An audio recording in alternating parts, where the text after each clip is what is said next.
Hi guys, আজি পিছে এটা ৰেচিপি লৈ পেলাই আহিছোঁ। টাইটেল আৰু থাম্বনেইল দেখি হয়তো ধৰিব পাৰিছে কিহৰ ৰেচিপি হয়। আজি কচুথোৰৰ ৰেচিপি লৈ পেলাই আহিছোঁ। আপোনালোকৰ বাৰু কাৰ কাৰ প্ৰিয় জনাবচোন। আৰু একদম সাধাৰণভাৱে মই কিদৰে বনাওঁ কচুথোৰ সেইটোৱে দেখুৱাইছোঁ দেই। আৰু দেখিবলৈ কেনে হৈছে, আপোনালোকে খায়নে নাখায় আৰু এনেকৈ খায়নে নাখায় প্লিজ কমেণ্ট কৰি জনাব বুলি আশা থাকিলোঁ। গতিকে আহক তেন্তে ৰেচিপিৰ মাজলৈ আগবাঢ়ো।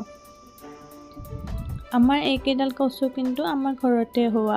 ৩-৪বাৰমান খালোঁ ৰোৱাৰ পৰা। এতিয়া ভাবিছোঁ যোৱাকালি পাতকেইটা ধুনীয়াকৈ পিটিকা বনাই খালোঁ। ভাবিছোঁ এইকেইডাল এনেকৈ বনাই খাওঁ, মোৰ বহুত ভাল লাগে।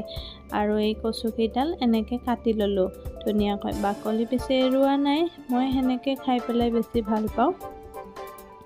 আৰু ধুনীয়াকৈ ধুই লৈছোঁ কচুথোৰকেইডাল, ধুই পেলাই কুকাৰত দি লৈছোঁ।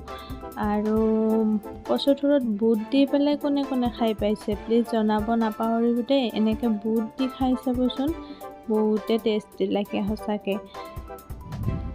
খায়েই কিজানি বহুতে ন, আৰু যদি খোৱাও নাই তথাপিতো এবাৰ খাই চাব। এয়া বুটকেইটাও মই কুকাৰত দি লৈছোঁ কচুথোৰখিনিৰ লগত, যাতে মানে চিটি লগালে ধুনীয়াকৈ সিজি আহে। অকণমান পানী দি দিছোঁ, যিহেতুকে কচুৰ নিজা পানী থাকে, বেছি পানী দিব নালাগে। সোৱাদ অনুসৰি নিমখ অকণমান দিছোঁ। আৰু এয়া চাওক, চিটি খুলি পেলাই ধুনীয়াকৈ আপোনালোকক দেখুৱাইছোঁ। পিছে এটা কথাই হ'ল, মোবাইলটো থিয়কৈ ধৰিলোঁ, পঠিলাকৈ ধৰিব পাহৰিলোঁ। এয়া নহৰু আৰু পিঁয়াজ অকণমান কাটি লৈছোঁ। এয়া কেৰাহীটো লেতেৰা হোৱা নাই দেই। এইমাত্ৰ দাইল চম্ভাৰ দিলোঁ, ইয়াত ধোৱা ওলাই আছে। সেইখিনি দাইলখিনি চম্ভাৰ তাতে মানে এয়া কৰিলোঁ আৰু পাতি দিলোঁ কেৰাহীটো। তাতে ভাবিছোঁ কি কচুথোৰখিনিও বনাওঁ।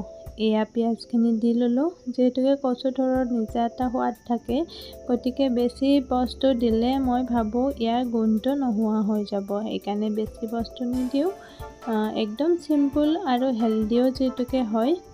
গতিকে কচুৰ জালুকীয়া বুলি কয় যিহেতুকে জালুকটো অকণমান দিবই লাগিব। আৰু অকণমান জালুকো দি দিম। মই পেকেটৰ জালুকে লৈ লৈছোঁ, আপোনালোকে ইচ্ছা কৰিলে গোটা জালুকো থেতেলিয়াই লৈ পেলাই দি দিব পাৰে। মই পিছে গোটা জালুক মানে থেতেলিয়াই লোৱা জালুক গুড়িখিনি বেছি নিদিওঁ, কাৰণ মাইনায়ো খাব যে। এয়া সোৱাদ অনুসৰি মই জালুকৰ গুড়ি অকণমান দি লৈছোঁ। তাৰে আগত কালাৰ অনুসৰি মই হালধি অকণমান দি লৈছোঁ। আৰু বহুতেই ইয়াতে টেঙা দি দিয়ে, মই কিন্তু টেঙা নিদিওঁ।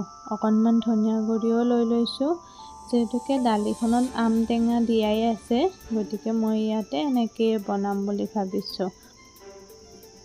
আৰু এয়া চাওক, ফটফটকৈ উতলাইছে, ধুনীয়া হৈছে, কালাৰো ধুনীয়া হৈছে, একদম লোভনীয়। কাৰ কাৰ জিভাৰ পানী পৰিছে প্লিজ জনাব নাপাহৰিব দেই। যদি খোৱা নাই তেতিয়াহ'লে খাব আজিয়ে। ধুনীয়াকৈ উতল আহিব দিলোঁ, যিখিনি পানী লাগে কচুখিনিত মই সেইখিনিতে নমাই থলোঁ। এয়া চাওক, মই নমাই আনিলোঁ। আৰু এতিয়া গৰম গৰম ভাতৰ লগত জুতি ল'ম। আমাৰ ইয়াততো পাবলৈয়ে নাই, কিন্তু অসমততো এইবিলাকৰ অভাৱেই নাই। গতিকে খাই পেলাই জনাব কেনেকুৱা পালে। আজিলৈ আহিছোঁ, বাই বাই।